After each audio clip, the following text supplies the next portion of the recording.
Good morning. It's Wednesday. I'm Jacqueline Sarkeesian. And I'm Clint Yates. Thanks so much for joining us for our second hour of CBS 19 this morning.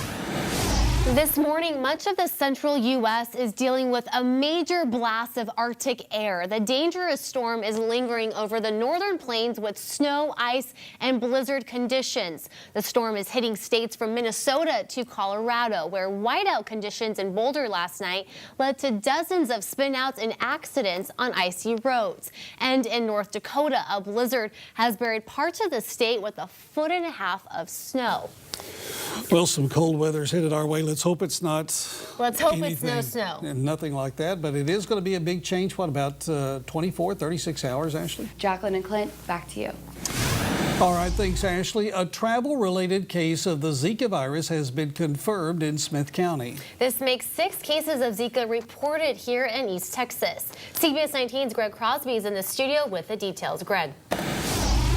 When state lawmakers head to session next month, marijuana will be a topic of discussion with bills ranging from decriminalization to legalization. Menendez says it's time for Texas to step up and take care of its sickest patients. People are calling on one Texas elector to resign. Chris Supran says he will not vote for the president-elect. The Dallas area paramedic says he ran for the Electoral College to raise awareness for the 15th anniversary of 9/11. He says he hoped Mr. Trump could bring unity, but he says a flurry of post-election tweets have him skeptical. He plans to vote for John Kasich. Now, 29 states have legal penalties for electors that vote against the wishes of the majority, but Texas is not one of them. What was planned as a simple trip to see Cuba took a sudden and unexpected turn for Bishop Joseph Strickland, and it happened before it even began. The bishop says he hopes to go back to Cuba in a few years. He wants to see what comes from the recent changes. Now check this out. This Post-it Notes mural was created by a teacher in Kentucky. It took 2 days and close to 1,000 Post-it Notes to finish The Grinch. He said he originally used Post-it Notes to teach students and quickly realized he could also make them happy. Wow. That's pretty cool. That is very cool. Yeah, 2 days. That's a lot of working with Post-it notes. Yeah, it is. And 1,000 of them? Yeah, and my luck after the first day, the ones I put up the day before start falling, or they get stuck on you all over putting it up. Be a little trouble for me. Well, new this morning, the rain poured into Texas City last weekend, flooding homes and nearly stopping wedding bells for one couple. But thanks to the help of a community, Heather and Chris Finch were able to say, I do. And now they're married. Yeah, they are. Finally. Yeah. Jeez. Well, Heather and Chris have not planned a honeymoon quite yet. They're thinking about going on a Disney cruise out of Galveston with their kids. By the way, the wedding venue that got flooded in Texas City has offered to refund all of the money they paid for their wedding. Wow, great ending to the story. Yes. Jacqueline and Clint, back to you. Thank you, Ashley. Well, getting high-tech gifts doesn't necessarily mean paying high prices. Yeah, here's some techie stocking stuffers under $50. You can live out your rock and roll fantasies with the $49 Air Jams Air guitar. Might get one of those. And if singing is more your style, the $25 selfie mic is a selfie stick with a rock star microphone. You can use it when recording videos and using karaoke apps. Don't get that in Jacqueline's hands. Actually, I'm very interested. These festive iClever headphones for kids are also on sale for less than $20 on Amazon. The headphones have comfortable designs with built-in volume control. And for you binge watchers, check out the new $50 Roku streaming stick. It's one of the least expensive devices to stream video from Netflix, Amazon, Hulu, HBO, and other online services. You find some that are affordable. Just got to look around a little bit. Please get me that selfie stick. Yeah. Or the microphone. I'm not sure. That has my name all over it. I don't know if we want to clutter social media with that because it would just be for my own entertainment. Don't worry, I won't post it. Oh, no, she would post it. Maybe a few. Yeah. Well, we're not quite sure what to think about one of Nordstrom's newest items for the holiday season. Yeah, check out this very expensive rock. Yeah, I said rock. Nordstrom's website describes it as, quote, smooth Los Angeles area stone wrapped in rich vegetable tanned American leather. We're not making this up. And it could be yours for the low price of $85. The website says it can be used for a paperweight, a conversation piece, or a work of art. It's totally up to you. And if this is too big, a smaller rock is also available for $65. You guys have a lot of rocks out in California, right? We do, and you know. And they're obviously worth $85 for A lot of rock. precious things come out of California. Yeah. You're too young to remember the pet rock. That's kind of like the same thing. Isn't Oh, it? okay. Except this would cost $85. Coming up, the story of two children who found their forever home just in time for the holidays. But first, it's time for today's water cooler question. All right, welcome back. Christmas for the Gonzalez family is going to be a little merrier this year. They just received 2 early gifts. CBS 19's Jillian Sheridan has their story in this week's Children Are a Gift. Good morning. It is Wednesday, December 7th. I'm Clint Yates. And I'm Jacqueline Sarkeesian. Welcome back to CBS 19 This Morning. It's been 75 years since the 1941 attack on Pearl Harbor. U.S. and Japanese leaders will come together to mark the anniversary. This morning, much of the central U.S. is dealing with a major blast of Arctic air. The dangerous storm is lingering over the northern plains, bringing snow, ice, and blizzard conditions.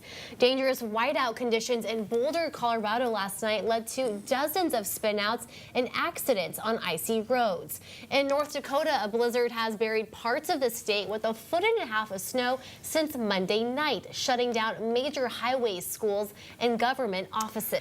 Well, it's going to be cooler here in East Texas, but nothing compared to what some of the country is dealing with. Up north, I guess, is this all part of the same system that's just kind of headed our way, Ashley?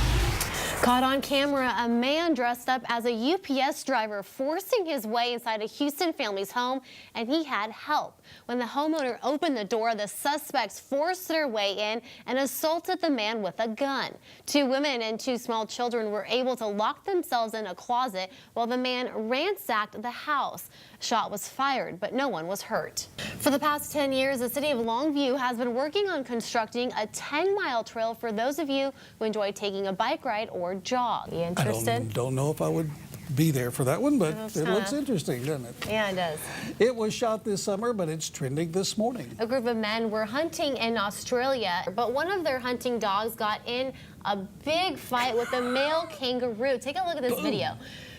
One of the guys hops off the vehicle, runs up to the kangaroo, who lets the dog go. You can see both of them size each other up, and the man gives the animal a quick right jab. The animal is stunned for a minute. Then both of them go their separate ways, with the hunter calling the dogs back to the truck. The video has been seen 7.5 million times on YouTube. It's like something you'd see in a movie or something. You just don't. I know. And look, he just goes away. Just boom. Ooh. Gives them a little right jab, right cross there. And that's Kangaroo has a smaller head than how they portray it in movies and stuff. I've never seen one, but I've heard you don't want to mess with them. They're pretty strong animals, but I guess you just take it to them and they back off. He was messing with the dog. I guess so, yeah. After the break, we'll take you on a tour of Christmas trees. Plus, Ashley and a special guest will have your forecast. And you did a good job. Yeah, you did great. Thank you. Now tell us, you go to school at? At Caldwell Elementary, What grade are you in? 5th grade. 5th grade. Very good. And what do? You have a news program, right? Yes, it's the Star News. And are you a part of it? Yes, I do every role. Wow, so they play that on the TVs in the school? Is that what they do? Well, what they do is that they switch people from weather, anchor. There's 2 anchors, then there's a camera, then music, where they play the music in between. Oh, so you're used to all of this. This is nothing new. Yes, ma'am. So you want to say hi to your friends at college? Just see Look right there right where there. the red light is. Just look right there. Right there. Yep, so you got it. Who do you want to say hi to? Hello. Who's your Nate. teacher? Miss Smith. You want to say a shout out to Miss Smith and all your friends? I'd like to shout out for Miss Smith and Mr. Markle and my 4th grade teacher, Miss Vaughn, for emailing nominating me throughout the world. Nominating me. Never nominating. You did an awesome job. Yeah, so you you have did any very well. brothers or sisters? I have 1 brother. All right, you better say hello to him too. Hi, Andrew. And Mom Mom's is here with you? with you. Hi, Mom. Well, thanks for being with us. You did a great job. Yeah, today. great job. All right, thank you. All right, well, there are superstitions in sports, and then there's this. Scott Sable says he won't shave until the Cleveland Browns win a game. Well, if you don't know, they haven't. The weatherman in Cleveland made that commitment in the early part of the season. The Browns are currently 0-12. So you know what? I mean, that's already a bushy beard. He may have like that old Duck Dynasty thing going on by the time of the season. I wonder if the end of the season he can shave or he has to wait until next season for a win. I know, what is he going to do? Wow, I don't know. All right, let's answer today's water cooler question. 25 years ago, this was not a popular clothing item for women, but it is now. The answer is a sweatshirt or hoodie. Not what I was expecting. You couldn't wear a I don't know if sweatshirt I agree 25 with years that. ago? Well, 25 years know. ago, it's popular now, right? Yeah. Interesting. Y'all wear sweatshirts. All the time. I actually had one on the other morning because she's cold in here every It is morning. very cold in here. Yeah, and a little wind to go along Yes, with it, a too. little bit of All rain. Thanks for starting your morning with us. Stay warm out there and have a great day.